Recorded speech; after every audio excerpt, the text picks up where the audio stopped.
नमस्कार दोस्तों, आप सभी का स्वागत है कृष्ण प्रज्ञा यूट्यूब चैनल में। दोस्तों, आज से हम भगवद गीता का तीसरा अध्याय शुरू करने वाले हैं। दोस्तों, क्या आप जानते हो कर्म योग सुनने के बाद अर्जुन के क्या क्या प्रश्न थे? बहुत ही महत्वपूर्ण प्रश्न है दोस्तों ये अगर आपको जानना है तो आपको भगवद गीता का जो तीसरा अध्याय है उसमें से जो पहला श्लोक है जो अर्जुन द्वारा बोला गया है वो जानना बहुत ही ज़रूरी है। और अर्जुन क्या प्रश्न पूछ रहा है भगवान श्री कृष्ण को, ये हमें भी उत्सुकता बहुत है। तो चलिए देखते हैं क्या है वो श्लोक। हमारा श्लोक है ये।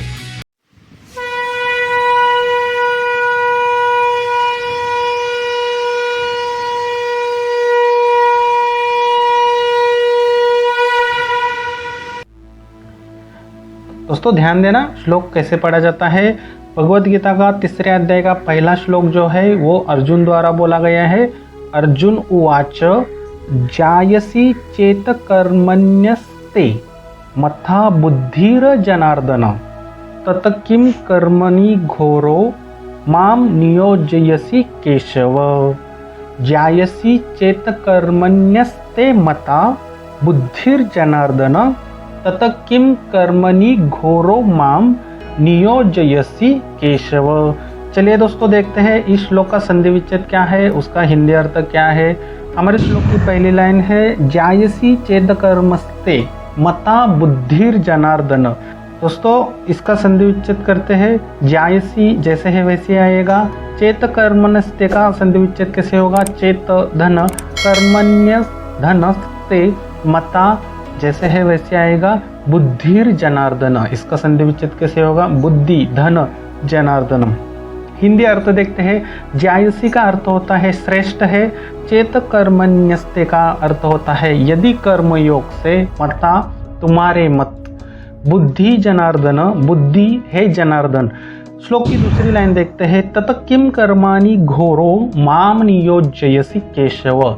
इसका संधि विच्छेद करते हैं। तत किम का संधि विच्छेद कैसे होगा? तत धन किम कर्मणि घोरो माम नियोजयसि केशव। इसका संधि विच्छेद जैसे है वैसे ही आएगा।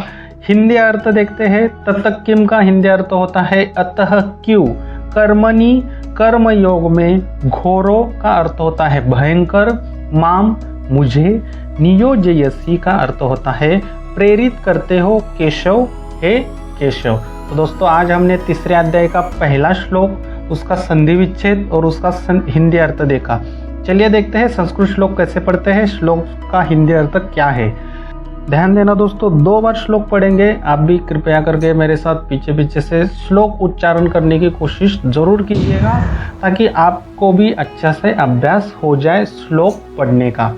जायसी चेत कर्मस्ते मता बुद्धिर जनार्दन तत किम कर्मणि घोरो माम नियोजयसि केशव। जायसी चेत कर्मण्यस्ते मता बुद्धिर जनार्दन तत किम कर्मणि घोरो माम नियोजयसि केशव। चलिए देखते हैं अब अर्जुन भगवान श्री कृष्ण को क्या बोलते हैं। बहुत श्लोक के बाद अब अर्जुन बोलने वाले हैं। अर्जुन बोल रहे हैं कि हे केशव, जायसी चेत कर्मण्यस्ते मता बुद्धिर जनार्दन। श्रेष्ठ है यदि कर्म योग से तुम्हारे मत बुद्धि, हे जनार्दन। क्या बोल रहा है अर्जुन यहाँ पे? हे जनार्दन, अगर यदि कर्म योग से बुद्धि योग श्रेष्ठ है तो अतः क्यों कर्म योग में भयंकर मुझे प्रेरित करते हो, हे केशव। तो अर्जुन क्या बोलता है कि तत किम कर्माणि घोरो माम नियोजयसि केशव। अतः क्यों कर्मयोग में भयंकर मुझे प्रेरित करते हो। अर्जुन यहाँ पे सीधे सीधे बोल रहा है कि भगवान ने बोला कि बुद्धि की सुनना है और कर्मयोग में जो है कि आपके सामने जो भी सत्य के धर्म पे जो भी कर्म है वो आपको करना है, उसमें बुद्धि नहीं लगानी है। फिर बाद में भगवान श्री कृष्ण ने बोला था कि तुम्हें बुद्धि की भी सुननी है।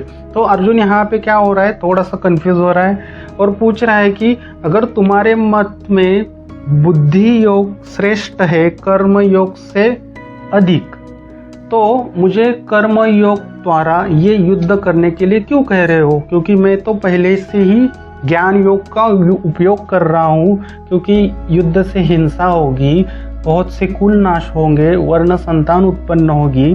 और अल्टीमेटली तुमने क्या बोला था दूसरे अध्याय में, जो लास्ट के श्लोक है 5-6, उसमें बोला था कि बुद्धि योग तुम्हें अपनाना चाहिए।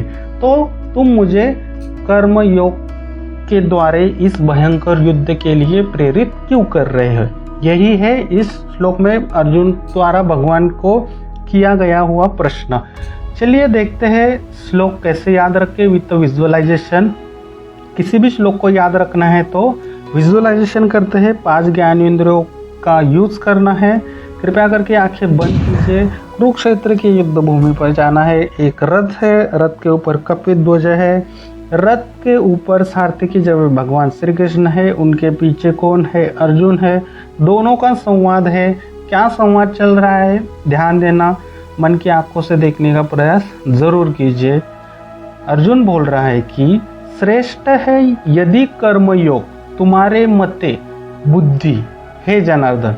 यानी कि अर्जुन क्या बोल रहा है कि अगर कर्म योग से ज़्यादा बुद्धि योग श्रेष्ठ है तो कर्म योग में करने के लिए मुझे और भयंकर युद्ध करने के लिए क्यों प्रेरित करते हो हे केशव? बहुत ही सीधा सवाल है। भगवान श्री कृष्ण ने पिछले अध्याय में बोला था कि पहला कर्म योग अपनाओ, फिर बाद में उन्होंने बोला कि इच्छाओं का त्याग करो और बुद्धि में स्थिर रहो। तो अब अर्जुन कंफ्यूज हो रहा है कि मैं कर्मयोग को अपनाऊं या मैं बुद्धि की सुनूं। तो भगवान श्री कृष्ण को अर्जुन यही पूछ रहे हैं कि अगर तुम्हारे मते बुद्धि योग श्रेष्ठ है कर्मयोग से, तो तुम मुझे कर्मयोग द्वारा इस भयंकर युद्ध के लिए क्यों प्रेरित करते हैं? ये दोनों का संवाद है। अच्छे से विजुअलाइजेशन कीजिए। आशा करता हूँ अच्छे से विजुअलाइजेशन किया होगा। श्लोक बोलता हूँ, कृपया कनेक्ट करने की कोशिश जरूर कीजिए। जायसी चेत कर्मण्यस्ते मथा बुद्धिर जनार्दन तत किम कर्मणि घोरो माम नियोजयसी केशव। एक बार फिर से श्लोक बोलता हूँ, कनेक्ट करने की कोशिश जरूर कीजिए। जायसी चेत कर्मण्यस्ते मथा बुद्धिर जनार्दन तत किम कर्मणि घोरो माम नियोजयसी केशव। अब लोग आंखें खोल सकते हो। जो भी आपने विजुअलाइजेशन किया है उसको पुनः 2 मिनट स्मरण कीजिए, ताकि ये प्रश्न आपके भी दिमाग में अच्छे से बैठ जाए। क्या प्रश्न पूछा था ये कमेंट्स बॉक्स में कमेंट्स ज़रूर करना।